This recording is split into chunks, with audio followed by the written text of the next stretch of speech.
Assalamualaikum warahmatullahi wabarakatuh. Selamat pagi anak-anak. Bagaimana kabarnya hari ini? Semoga anak-anak bersama keluarga selalu dalam keadaan sehat walafiat. Anak-anakku yang saya banggakan, pada hari ini kita akan mempelajari tema 6 subtema 1 muatan IPA, yaitu perkembangbiakan pada tumbuhan.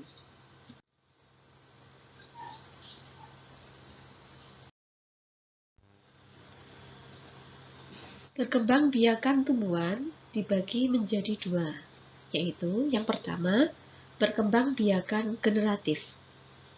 Adalah perkembangbiakan tumbuhan yang terjadi secara kawin atau melalui proses pembuahan.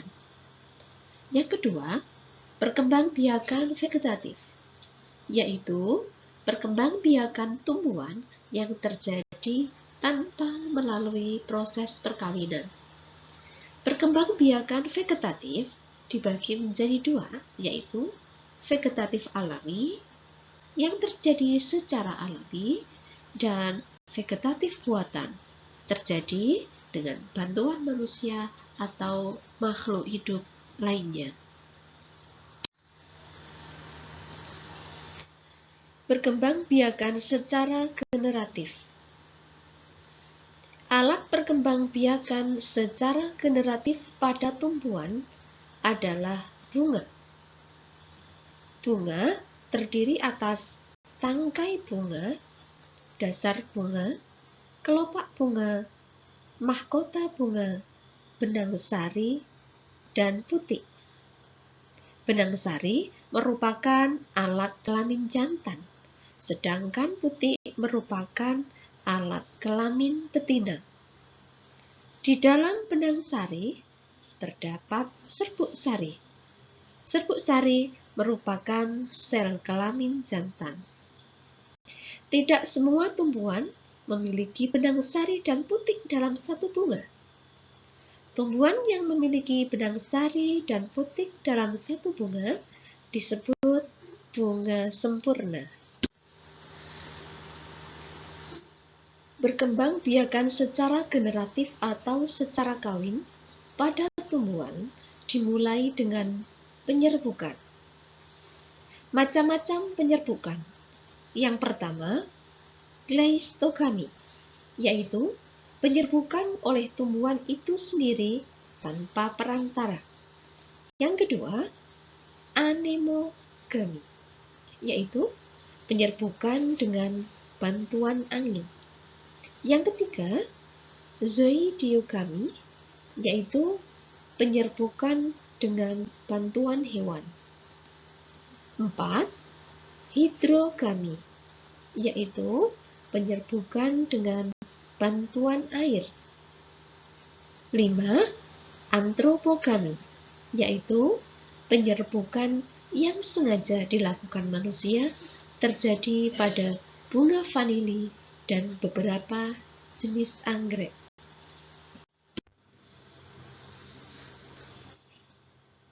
Fungsi dari tiap bagian bunga. Tahukah kalian bagaimanakah proses perkembangbiakan generatif? Apakah manfaat dari perkembangbiakan generatif?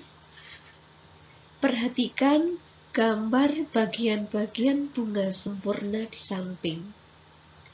Kumpulkan informasi dari berbagai sumber tentang fungsi dari tiap bagian bunga dan perkembangbiakan generatif tumbuhan. Silahkan nanti tugasnya dikirim di ruang kelas ya. Fungsi dari tiap bagian bunga: mahkota, kepala putik, kepala sari, benang sari, tangkai putik, dasar bunga, tangkai bunga, kelopak bunga, dan bakal biji. Berdasarkan asal serbuk sari, penyerbukan dibedakan menjadi 4 jenis. 1. Penyerbukan sendiri. Artinya, serbuk sari dan kepala putih berasal dari bunga yang sama. 2. Penyerbukan silang. Artinya, serbuk sari berasal dari tumbuhan lain yang sejenis. 3. Penyerbukan tetangga. Artinya, serbuk sari berasal dari bunga lain tetapi masih satu pohon. Yang keempat, penyerbukan bastar. Artinya, serbuk sari berasal dari tumbuhan lain yang berbeda jenis.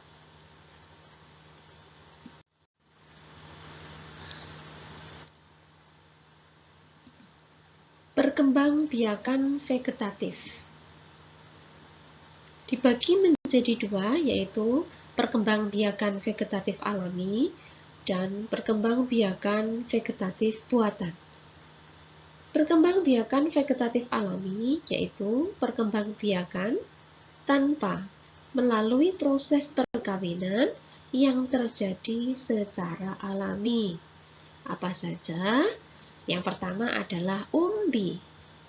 Umbi ini ada 3 ya. Yang pertama umbi lapis, umbi batang, dan umbi akar. Umbi lapis contohnya adalah bawang merah. Umbi batang contohnya kentang. Dan umbi akar contohnya adalah wortel. Yang kedua, gerage atau stolon. Batang yang merambat di atas atau di bawah tanah. Contoh, pegagan, stroberi, arbei, semanggi, dan rumput tegi.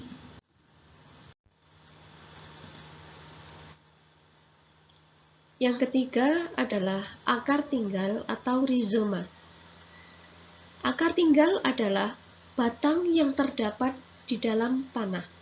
Contohnya, jahe, kunyit, temulawak, lengkuas, dan kencur. 4. Spora. Spora terdapat pada tumbuhan paku, lumut, dan jamur. Coba anak-anak perhatikan spora yang ada pada tumbuhan paku ini ya. Yang kelima, tunas. Tunas adalah tumbuhan anakan yang muncul di samping induknya. Contohnya adalah pohon pisang, bambu, dan tebu. Tunas daun terdapat pada cocor bebek.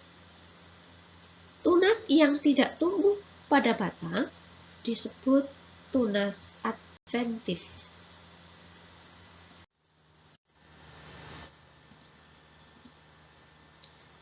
Perkembangbiakan vegetatif buatan, yaitu perkembangbiakan pada tumbuhan dengan bantuan manusia.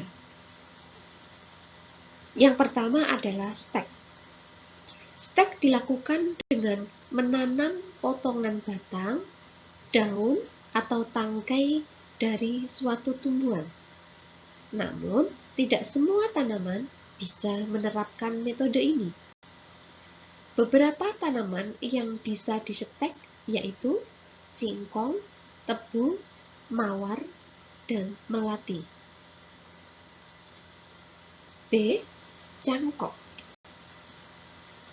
Cangkok menjadi salah satu metode vegetatif buatan yang paling mudah diterapkan. Cara ini dilakukan dengan memotong dahan tumbuhan dari tumbuhan induknya. Metode cangkok dapat menghasilkan tanaman baru dengan sifat unggul dari induknya. Sayangnya, tanaman hasil cangkok mudah rubuh lantaran hanya memiliki akar serabut.